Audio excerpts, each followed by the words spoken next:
Espírito Santo de Deus, seja bem-vindo ao nosso diálogo, ó Deus, diante desse vídeo. Seja bem-vindo às nossas vidas. Faça, ó Deus, deste momento teu momento e que o Espírito Santo do Senhor venha nos convencer de que a palavra do Senhor é verdadeira e santa e possamos fazer dela, ó Deus, regra de fé e prática nas nossas vidas, no nome de Jesus. Assim oramos. Amém.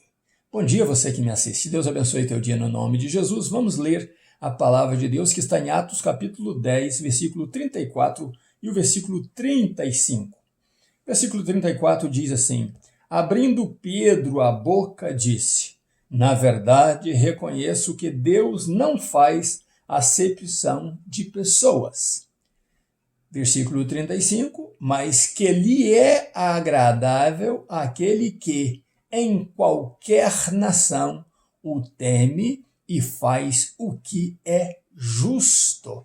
Glória a Deus pela palavra dele lida, né? Pedro dirige então as 6 pessoas que foram com ele a Cesareia visitar ali a Cornélio. Ele dirige o versículo 34, dizendo a eles, né, que eram da circuncisão e seguia a religião judaica ali, algumas leis, né, alguns ensinamentos, e que verdadeiramente eram contrários à palavra de Deus, esses ensinamentos. Então Pedro se dirige a eles e diz: verdadeiramente eu reconheço, quer dizer, ele não conhecia verdadeiramente, Deuteronômio capítulo 10, eles não viviam esse ensinamento na prática, né? O versículo 10 do capítulo 10 do versículo 17 ao 19 de Deuteronômio, eles não viviam isso na prática, né? O que foi ensinado por Moisés. No passar dos anos, os líderes começaram a ensinar outra coisa e a fazer acepção de pessoas. E nós vamos ver isso no vídeo de hoje. Mas devemos lembrar que Pedro, então, fala uma palavra muito linda, que é o versículo 35, que diz o seguinte: mas que lhe é agradável aquele que, em qualquer parte do mundo, em qualquer língua, em qualquer povo, em qualquer nação, o teme e faz o que é justo. As pessoas precisam entender um pouco mais do que é temer a Deus. E segundo, fazer o que é justo. Mas isso também não é ensinado na maioria das religiões, seja ela evangélica, católica, espírita, qualquer que seja que se chama religião, não é ensinado isso verdadeiramente sobre o temer verdadeiramente a Deus. Bom, começamos a nossa meditação de ontem, último dia do mês, né, com a leitura, começando assim, no dia seguinte, que está no versículo 9, né, do capítulo 10, no dia seguinte. E hoje, o dia 1º de agosto, bem-vindo mês de agosto no nome de Jesus, começamos então a nossa meditação, né, mas eu quero lembrar o versículo 24 que diz: no dia imediato. Ontem começamos no dia seguinte. Hoje, né, no versículo 24 diz: no dia imediato. E que dia é esse? Quais esses dias, né, foram marcados aí nessa visão de Cornélio, do centurião lá em Cesareia, na visão de Pedro lá em Jope, né? E o que Deus estava fazendo. Então, o título da nossa mensagem de hoje é: a fé que traz o céu à terra. A fé que traz o céu à terra. E se você tiver uma fé assim, você verá anjos de Deus subindo e descendo, descendo e subindo para abençoar a tua vida e para colocar em você a soberana vontade de Deus. Mas lembre disso, a soberana vontade de Deus, não é a sua vontade soberana sobre Deus, não. É a vontade soberana dele sobre você. Bom, o anjo, então, aparece e fala com Cornélio certo dia, né? E depois nós vamos ver que dia era esse aí, às 3 da tarde.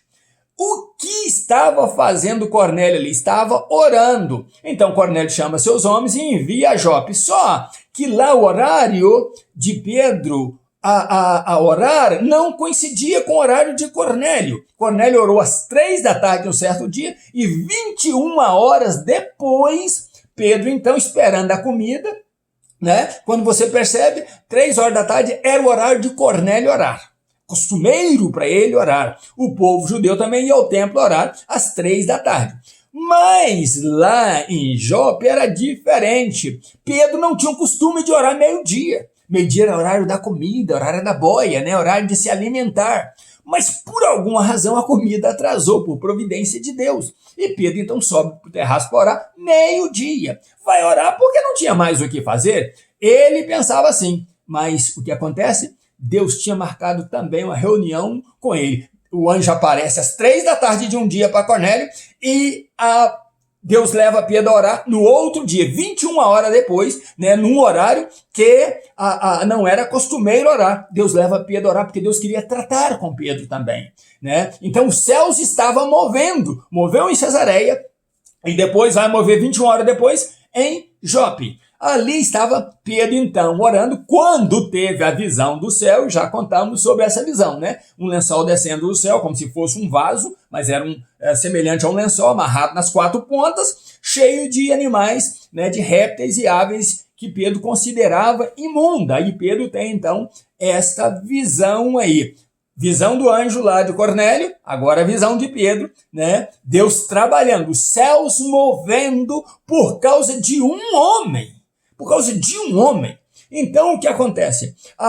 Vemos isso aí, essa providência de Deus 21 horas depois, e Cornélio, então, conta o que viu e manda as pessoas lá para buscar a Pedro. Pedro os recebe, porque Deus falou com ele, olha, eu mandei que eles viessem até a ti. Eu os enviei até a ti, então você vá com eles sem temer. Pedro vai. Por isso que nós começamos com o dia imediato. Quando Pedro chega então a Cesareia, encontra algo sobrenatural ali. Primeiro Cornélio vem a recebê-lo e Cornélio então, feliz da vida, mas muito feliz, Cornélio então se ajoelha diante dele e o adora, né? Enaltece a Pedro, mas Pedro levanta e fala, você não sabe com quem você está falando, você está falando com um homem talvez pior do que você, entendeu? Mas eu sou humano igual a você mesmo, eu não sou anjo, eu não sou Deus, levanta e vamos conversar. E Pedro, então, ao conversar com Cornélio, ele já havia ouvido o testemunho dos outros, de que era um centurião temente a Deus. O testemunho dos enviados foi exato. Mas ele quis ouvir também de Cornélio e pergunta, por que é que você me mandou chamar? E Cornélio, então, conta a visão. Mas Cornélio não sensualiza, não sensibiliza, não usa motivação na visão. Ele diz, apareceu um homem vestido com vestes resplandecentes. E engraçado é que Cornélio não endeusou o anjo, não espiritualizou demais o anjo, como muitos andam fazendo por aí, colocando seus vídeos com pedacinhos de pregação, com som, venha que vai acontecer, venha, e nada acontece, é só mesmo maquiagem, é só mesmo detalhes humanos sendo colocados para atrair as pessoas a igreja, não a Deus, mas a igreja, encher a igreja de gente, de humanos, mas não de crentes verdadeiros ou de arrependidos. Então Cornélio não endeusou o anjo, ele diz que apareceu um homem com vestes resplandecentes. O que chamou a atenção de Cornélio é que ele estava orando na casa dele, não tinha ninguém estranho ali, e aparece um homem. Bom, esse é o detalhe. Ele então conta para Pedro, e Pedro então começa a falar, depois que Cornélio conta tudo, é por isso que eu enviei para te chamar, porque ele me disse que eu preciso seguir o plano 2. Que plano 2 é esse? O plano 1, Cornélio já tinha feito, que era jejuar. Olha o detalhe que Cornélio fala para Pedro. Quando eu estava jejuando, até esta hora que você chegou, Cornélio estava orando, né? E diz, há 4 dias atrás eu estava em jejum, orando a esta hora que você chegou, quando apareceu o anjo. Cornélio estava jejuando, Cornélio estava buscando a Deus, Cornélio estava querendo mais de Deus, uma sequência para a sua vida. E de repente, Deus manda Pedro para essa parte 2 da vida de Cornélio. A parte 1 era jejuar, orar, dar esmola, né? E ser temente a Deus. Cornélio fez isso e Deus recebeu. Parte 1 concluída. Agora vamos para a parte 2, né? Deus dizia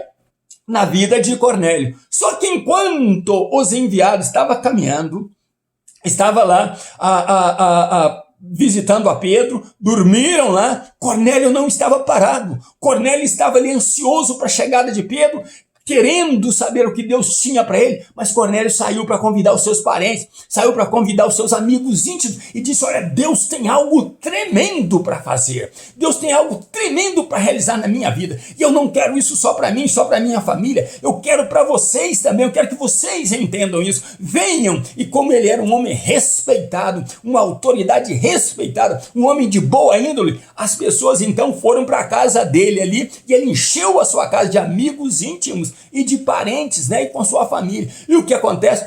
Pedro, então, fala para aqueles 6 que foram com ele: olha, verdadeiramente eu vejo agora esse lençol aberto, esses animais aqui que eu vejo, que eu considerava imundo, Deus, ele justificou, ele purificou isso aqui, e esse ambiente aqui vai ser bom, graças a Deus por isso, né? Porque Deus colocou no meu coração, dizia Pedro, que em todo lugar do mundo, se houver um homem temente a ele, que crê nele, entendeu? Que faz o que é justo, ele será com ele. De repente, o que acontece?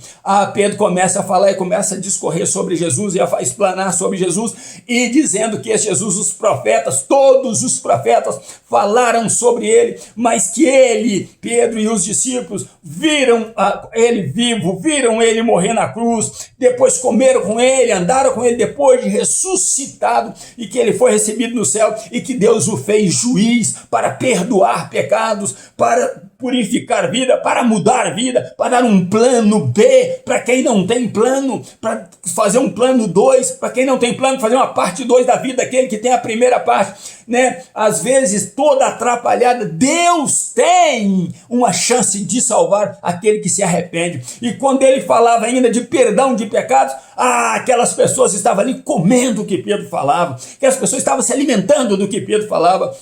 E de repente, naquela hora, quando o anjo apareceu para Cornélio lá e falou com ele: vai agora, 4 dias depois, o derramamento do Espírito Santo é feito na casa de Cornélio, e nasce ali uma igreja cheia da presença de Deus, falando em línguas e falando das grandezas de Deus. A igreja gentílica despontando, a igreja gentílica saindo do nada, do zero, para crescer na presença do Senhor, mais cheia do Espírito Santo. E quando eles se encheram do Espírito Santo e falava das grandezas de Deus, ali que houve o silêncio, Pedro falou assim: eu não posso negar a água, o batismo nas águas, a essas pessoas que receberam o Espírito Santo de Deus, porque Deus abriu a porta do cristianismo e do poder do Espírito Santo, do derramamento do Espírito Santo aos gentios. Deus quer abençoar você. Deus não quer abençoar só você, Deus quer que você saia do seu lugar, saia do seu conforto, vá convidar as pessoas para vir para a tua casa e experimentar o que Deus tem para você e para eles também.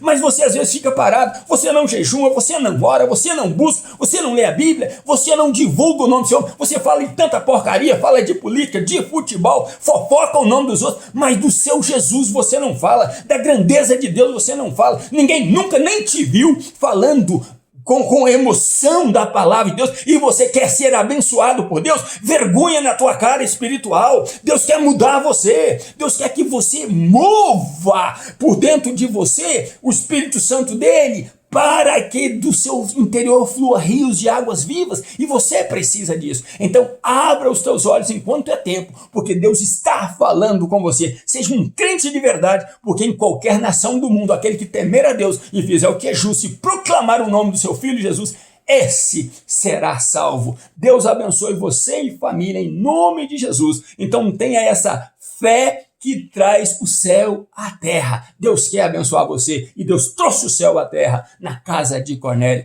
Que Deus seja contigo nesse dia, no nome de Jesus, ainda nos meus pijamas, buscando a Deus. Um grande abraço, meu pastor Rio Martins. Deus abençoe você e família, em nome de Jesus.